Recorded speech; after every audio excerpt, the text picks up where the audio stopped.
আসসালামু আলাইকুম এভরিওয়ান। তার একটি নতুন ভিডিও নিয়ে চলে আসলাম আপনাদের মাঝে। আমি বাংলাদেশি ব্লগার রোজি। তো কাছে কিংবা দূরে, দেশে কিংবা বিদেশে যে যেখান থেকে আমার ভিডিওটি দেখতেছেন, আশা করি সকলেই ভালো আছেন। আমরাও আল্লাহ তাআলার অশেষ রহমতে অনেক ভালো আছি। তো এই তো দুপুরে রান্নাবান্না স্টার্ট করে দিলাম। তো এখানে লাউ শাকের আগা ডোগা দিয়ে মসুরির ডাল দিয়ে আমি একটা ডাল রান্না করতেছি। তো এই ডালটা খেতে খুবই দারুণ, অনেক মজা হয়। তো লাউয়ের আগা এবং ডাঁটা আমি নিয়ে নিয়েছি, আর শাক শুধু আলাদা ভাজি করে নিয়েছি। তো গতকালকে শাক ভাজি করে খেয়ে নিয়েছি, আর এখন আমি ডালটা হয়ে যাওয়ার পরে পেঁয়াজ আর রসুন দিয়ে একটু বাগার দিয়ে নেব। তো আজকে আমাদের কারেন্ট নেই, তো সকাল থেকে সন্ধ্যা পর্যন্ত একদমই কারেন্ট থাকবে না বলেছে, বিকেল 5টা পর্যন্ত। তো পানি এখনই মোটরের পানি শেষ হয়ে গেছে, তো কারেন্ট নেই বলে সবাই তাড়াতাড়ি করে কাজ সেরে নিতেছে। তো আমি এদিকে রান্নাটা বসিয়ে দিয়েছি। তো আমি ডালটা দেখুন বাগার দিয়ে দিয়েছি, আর এই ডালটা খেতে খুবই দারুণ হয়। তো যদি আপনারা খেতে চান তাহলে রান্না করে খাবেন। তো আমি আরও অনেকবার আপনাদের বলেছি এটা রেসিপি দেখাবো, তো রেসিপি আজকে একটু দেখিয়ে দিলাম, তো পুরোটা দেখানো হয়নি। তো আমি বলে দিতেছি আপনাদের। তো এখানে আমি ডালটা ভিজিয়ে সেদ্ধ করে লবণ আর হলুদ দিয়ে একটু বলক আসার পরে ডালটা যখন একটু গলে গেছে, তখন আমি ডাটা দিয়ে জাল করে নিয়েছি, পরে বাগার করে দিয়েছি। তো আমার ডালটা হয়ে যাওয়ার পরে এখানে টমেটো চাশনি বসানোর জন্য এখানে পেঁয়াজ আর রসুন টেলে নেব। তো আগে আমি 2টা শুকনো মরিচ ছিঁড়ে দিয়ে দিয়েছি, একটু হালকা ভেজে তারপরে রসুন আর পেঁয়াজ দিয়ে দিলাম। তো একটু হালকা লাল করে নিয়ে তারপরে একটু টমেটো চাশনি করব। তো টমেটো চাশনি দিয়ে আমার শ্বশুর আর আমার মেজো ছেলে নাফিস, তো ও খুবই টমেটো চাশনিটা পছন্দ করে। তো আমার শ্বশুর যেহেতু ভাত খেতে পারে না, তো ভাবলাম দেখি যে টমেটো চাশনি করে দিলে ভাতটা খেতে পারে কিনা। আর সাথে গরু মাংসটা ভিজিয়ে নিয়েছি, গরু মাংস রান্না করব। তো দুপুরের আজানটাও দিয়ে দিয়েছে এদিকে। তো আমার শ্বশুরের নামাজ পড়তে চলে গেছে, আর আজকে বাচ্চাদেরকে গোসল করাবো না, ভাবলাম হাত মুখটা ধুয়ে দেব। তো আমার শাশুড়িও গোসল করতে চলে গেছে, এদিকে আমার রান্নাটা হইতেছে। তো আজকে কাজকর্ম বেশি একটা আগায়নি, তো ঘর দুয়ার মোছা নেই। তো আজকে আর ঘরটা মুছবো না, যেহেতু পানির কম সেজন্য। তো যতটুকু পানি আছে অতটুকু আমাদের গোসলখানা ব্যবহারের জন্য আমরা রেখে দিয়েছি। তো এখানে টমেটোটা গলে যাওয়ার পরে আমি কিছু ধনিয়া পাতা দিয়ে দিলাম। তো ধনিয়া পাতা দিয়ে নেমে নিয়েছি। আর এদিকেই তো গরু মাংসটা আমি সব কিছু মশলা মাখিয়ে তারপরে রান্নার চুলাটা বসিয়ে দিলাম। তো উপরে যেহেতু গ্যাস থাকে না, তো দেখি গ্যাস আসে কিনা। তাহলে উপরে এই তো উপরে আবার একটু গ্যাস আসলো, তো দেখলাম যে একটু কষিয়ে নেওয়া যায় কিনা। তো পাতিলাটা বসাই দিলাম। তো আমি আগে আপনাদেরকে অনেকবার দেখানো হয়েছে আমার কুরবানির মাংস রেসিপি কিংবা এমনি গরুর মাংস রান্নাটা কিভাবে করি। তো প্রত্যেকটা জায়গাতে যখন আমি রান্না করেছি আপনাদেরকে দেখানো হয়েছে। তো আজকে আর পুরো রেসিপিটা দেখাবো না, শুধু সব মশলা দিয়ে মেখে তারপর আমি বসিয়ে দিয়েছি এখানে। তো নতুন আলু দিয়ে দিয়েছি কিছু কষানোর পরে। তো নতুন আলু দিয়ে গরু মাংস খেতে তো অনেক মজা হয়। আর নাদিম ওর বাবা তো আলুটা অনেক পছন্দ করে, আর আমার শ্বশুর বেশি একটা আলু পছন্দ করে না। তো তারপরে বলল যে নতুন আলু যেহেতু, আমার শাশুড়ি বলল যে কিছু দিয়ে দাও, যেহেতু আর আলু পছন্দ করে। তো দেখি মাখা মাখা রান্না করব, বেশি একটা ঝোল করব না, সেজন্য আলু দিয়ে দিলাম কিছুটা। তো এই তো পাতিলে করে পানি রেখেছি আজকে রান্না করার জন্য। তো যে পানি রেখেছিলাম এটা দিয়ে দুপুরে রান্নাটা হয়ে গেছে আমাদের। তো অলরেডি এখন 3টা বেজে গেছে। তো আমার শ্বশুরের দিকে ক্ষুধা লেগে গেছে, তো যেটি রান্না করেছিলাম ওটি খেয়ে নিয়েছে। আর গতকালকে তরকারি রান্না করেছিলাম মাছ দিয়ে ফুলকপি, ওটা ছিল। তো বলল যে এখন ওটা খেয়ে নিই। আর মাংস হতে তো যেহেতু সময় লাগে, তো গরুর মাংসটা তাড়াতাড়ি রান্না হয় না, অনেকটা সময় লেগে যায়। আর যেহেতু গ্যাস কম, তো আমার শাশুড়ি বললো যে আস্তে আস্তে রান্না করো, তো রাত্রে খাবে। তো এই তো আমার মাংসটা রান্না হয়ে যাওয়ার পর আমি এখানে জিরে দিয়েছি। তো রান্নার ফাঁকে অনেক থালা বাসন জমেছিল, এগুলো ধুয়ে নিয়েছি। তো পানি আর আগুন না থাকলে দেখা যায় ঘরের কাজকর্ম অনেকটা আগানো যায় না। তো পানি দিয়ে কাজ করা হয়, আর গ্যাস না থাকলে তো রান্না করাও যায় না, তো দুটোই প্রয়োজন হয়।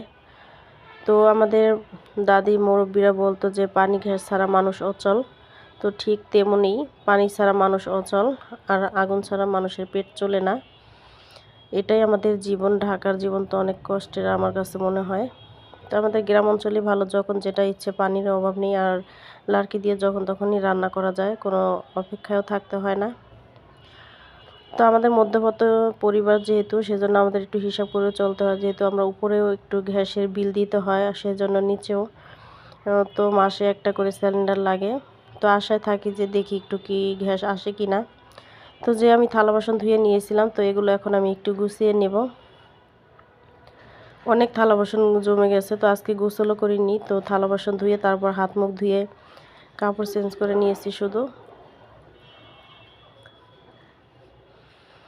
তো এখন এক এক করে সব জায়গায় আমি রেখে দেব, যেটা যেখানে থাকে।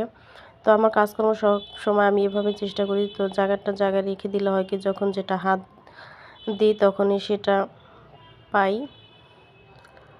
তো এলোমেলো করে রাখলে হয় কি, যখন যেটা প্রয়োজন হয় পাওয়া যায় না, খোঁজাখুঁজি করতে হয়। তো আমি সবসময় আমার এরকমই অভ্যাস যে যখন যেটা যেখান থেকে নেই আবার সেভাবে রেখে দেওয়া হয়।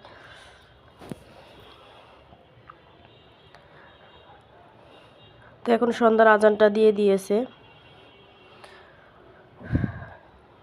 তো প্লেটও পানি ঝরানো হয়ে গেছে। তো আমি এখন এটা ডুলিতে রেখে দেব। যেখানে মশলা যে মুখটা আছে, ওই মুখটা আমি ধুয়ে দিয়েছি, অনেক তেল তেলে হয়ে গেছে। তো এদিকে নাদিমের ম্যাডাম চলে আসলো, 4টা বাজে। তো নাদিমের ম্যাডামকেও একটু নাস্তা পানি দিয়ে দিয়েছিলাম, আর বাচ্চারা একটু ফল খাবে কেটে দিয়েছিলাম। তো এদিকে ম্যাডাম চলে গেছে। তো নাদিম আবার এদিকে খাবারটা নিয়ে আসলো। তো নিয়ে আসে আবার দেখুন চুলার পাশে রেখে দিয়েছে। তো এলোমেলো দেখা যাচ্ছে। তো এই তো আমি সবসময় এভাবে বক্সের ভিতরেই হাঁড়ি পাতিল রেখে দিই। আমার চুলার নিচে একটা বক্স আছে ওইটা। তো এটা ছিল এই তো রাতের ভিডিও। আপনাদের ভাইয়া নাদিম আর আয়ান নাফিজের জন্য অনেক খেলনা নিয়ে আসছে। তো বাচ্চারা খেলনা পেয়ে তো মহা খুশি, রাজ্যের খুশি হয়ে গেছে মনে হয়। তো এদিকে একটা ট্রেন নিয়ে আসছে। তো ট্রেনটা দেখতে ভালোই হলো। তো ভিউয়ার্স, কথা অনেকই বলে ফেললাম। তো আমার ভিডিওটি যারা এখনো একটি লাইক দেখতে ভুলে গিয়েছেন, অবশ্যই একটি লাইক দিয়ে দিবেন। আর যারা এখন আমার চ্যানেলটি সাবস্ক্রাইব করেনি, প্লিজ আমার চ্যানেলটি সাবস্ক্রাইব করে পাশে থাকার বেল আইকনটি ক্লিক করে রাখবেন। তাহলে নিত্য নতুন ভিডিও দিলে পৌঁছে যাবে আপনাদের মাঝে, আর আপনারা দেখে নিতে পারবেন। আর যারা এখনও অলরেডি সাবস্ক্রাইব করেছেন তাদেরকে অসংখ্য ধন্যবাদ। তো পিস্তল নিয়ে আসছে, আর বাবাকে গুলি করতেছে, আর পুলিশের পিস্তল হ্যান্ডকাপ পরিয়ে দিতেছে। তো চকের থেকে এই খেলনাটি নিয়ে আসছে। তো চক বাজার থেকে খেলনা সব কিছু কম দামে নিয়ে আসা যায়। তো একবার মার্কেট থেকে নিয়ে আসছিল ট্রেনের খেলনা। তো তখন অনেকটা দাম রেখেছিল।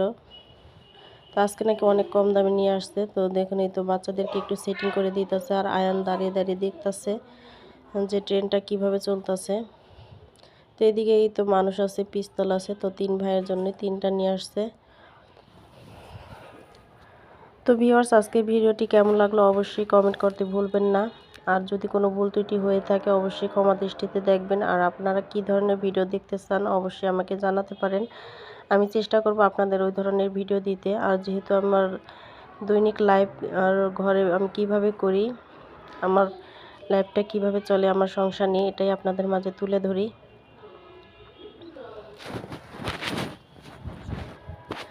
তো আয়ান আবার তাকিয়ে তাকিয়ে দেখতেছে, আর মনে হইতেছে যে কিছুই জানে না। তো আমি আবার একটু বলতেছিলাম এটা কি, তো আমার দিকে তাকিয়ে রয়েছে। তো ব্যাটারি নিয়ে আসছে এগুলোর জন্য। তো ব্যাটারি দিয়ে চলে। তো ব্যাটারি দিয়ে ভরে তারপর সেটিং করে দিল ও বাবা। তো এই তো আনতে নামতে আবার একটু মাথা টাক লাগিয়ে ভেঙেও ফেললো। তো এই তো ট্রেনটা দেখুন কত দ্রুত চলতেছে, আর বলতেছে পদ্মা সেতুর যে নতুন ট্রেন চলবে ওই ট্রেনটা নিয়ে আসলো আমাদের ঘরে। তো এই তো বারবার কিছুক্ষণ পরপরই অ্যাক্সিডেন্ট করে দেয় ট্রেন।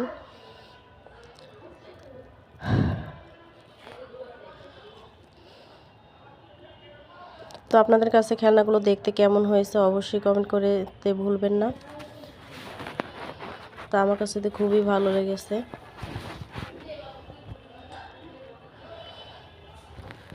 তো খেলনা পেলে সব খুশি আর হাসি দেখা যায় তখন বাচ্চাদের মুখে। তো বাচ্চাদের খুশিতেই আমাদের খুশি, আমাদের আনন্দ। তো বাচ্চাদের একটু আনন্দ দেখাতে অনেক আনন্দ লাগে, অনেক ভালো লাগে। তো এই তো রাতের দিকে আমার বোন আসার পরে একটা গিফট নিয়ে আসছে আপনাদের ভাইয়ের জন্য। তো দেখি কি গিফট নিয়ে আসছো। আর সে তো গিফট পেয়ে একদম হাসিতে ভরে দিল মুখটা।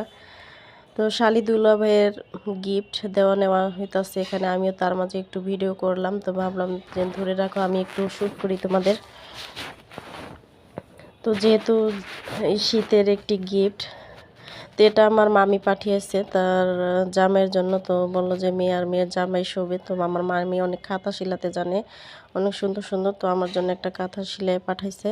তো এটা আমার বোনের কাছে দিয়ে দিয়েছে। তো সেজন্য কাঁথাটা নিয়ে আসছে। আর আপনাদের ভাইকে আমার বোন গিফট করলো। তো বললো ভাই আপনার জন্য একটা কাঁথা গিফট। তো কাঁথাটা দেখে ভালোই লাগলো, আমার কাছে অনেক ভালো লাগছে দেখে। তো অনেক সুন্দর একটু ডিজাইন করে তারপরে সিলিয়েছে, অনেক সুন্দর হয়েছে। তো আমার ছোট মামি যেটা কিছুদিন আগে বিয়ে খেতে গেছে, তার আমার ছোট মামি, আর ওটা তো বড় মামির ছেলের বিয়ে খেতে গিয়েছিলাম। তো ছোট মামি পাঠিয়েছে আমার জন্য। তো ভিউয়ার্স, আজকে অনেক কথাই আপনাদের মাঝে বলে ফেললাম। তো এতক্ষণ আমার সাথে থাকার জন্য আপনাদেরকে অসংখ্য ধন্যবাদ। তো এদিকেই তো শালি দুলাভাই অনেক দুষ্টুমি করতেছে, আর আমিও একটু দেখতেছি, তাকিয়ে হাসতেছি। তো ভিউয়ার্স, আপনাদের কাছে দেখতে কেমন লাগলো অবশ্যই জানাবেন। আর এখন আজকের মতো এই পর্যন্তই। পরবর্তী ভিডিও দেখার আমন্ত্রণ জানিয়ে এখানে বিদায় নিয়ে নিলাম। আল্লাহ হাফেজ, আসসালামু আলাইকুম।